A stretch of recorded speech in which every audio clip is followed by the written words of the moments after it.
During weeks of violence, the Israeli and Palestinian leaders have been trading accusations and insults, and now the Israeli Prime Minister is being roundly criticised for blaming the Holocaust on a Palestinian Muslim leader.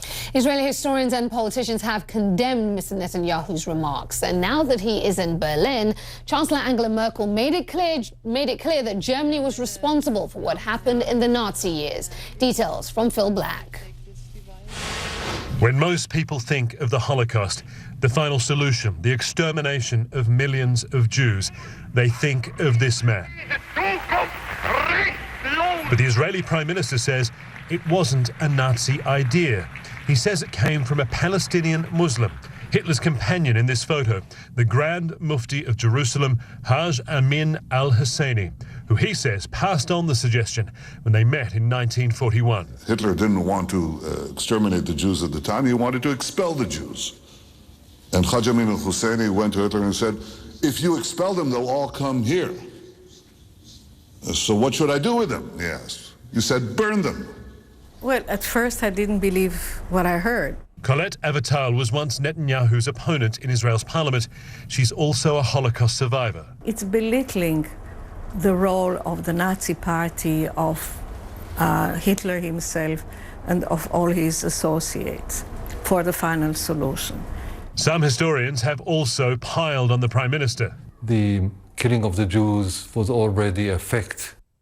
Their view, Netanyahu got his facts wrong, absolved Hitler and gave support to those who deny the Holocaust ever happened. Hitler didn't need any kind of advice from somebody, and of course not the advice of some small fry like the Mufti of Jerusalem.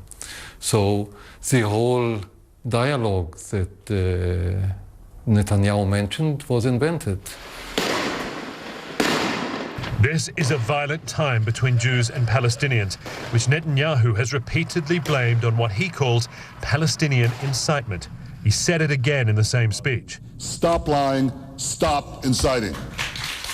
Palestinian Authority President Mahmoud Abbas says the Israeli Prime Minister is inciting hatred of Palestinians by rewriting history, and some Israelis agree.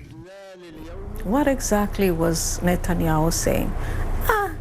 Leave it to Hitler didn't do that much. It's really the Arabs. But some believe there is more than a kernel of truth to Netanyahu's history lesson. Eddie Cohen is a researcher from the Bar Ilan University who says there's no doubt Hitler and the Mufti shared great motivation to kill and destroy Jews. Netanyahu insists he's not trying to absolve Hitler. Are these plans of the Auschwitz-Birkenau concentration camp? And he's shown before he's not afraid to use the Holocaust to make a point. Once again, this historian's son is using that extraordinarily defining, painful event to defend his people's interests. This time, many of his people are offended by his methods. Phil Black, CNN, Jerusalem. Well, the United Nations chief is calling for Israelis and Palestinians to come to a resolution after weeks of violence. UN Secretary General Ban Ki-moon met with Palestinian Authority President Mahmoud Abbas in Ramallah Wednesday. Ban says both sides need to move toward negotiations and away from violence. But all this comes as Israeli forces shot and killed a man in Jerusalem.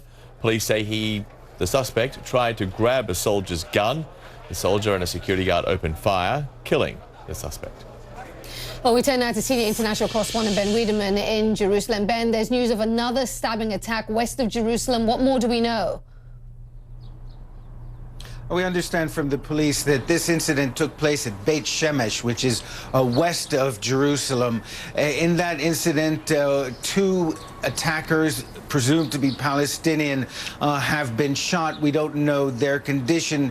One Israeli lightly injured in that incident. Now, referring to that attack John was talking about, it turns out that in that attack, it doesn't appear to have been an attack at all, but rather a case of mistaken identity, that the man was in fact an Israeli Jew who was shot by these two soldiers on a bus. And it's important to keep in mind that sort of in the heat of the moment, oftentimes the information that comes out is simply wrong. Day before yesterday, a Palestinian truck driver killed an Israeli south of Hebron. It turns out, according to the Israeli media, that it was indeed a traffic accident. So one must be very careful when these reports come out, because oftentimes when the dust settles, it seems to be something quite to the contrary.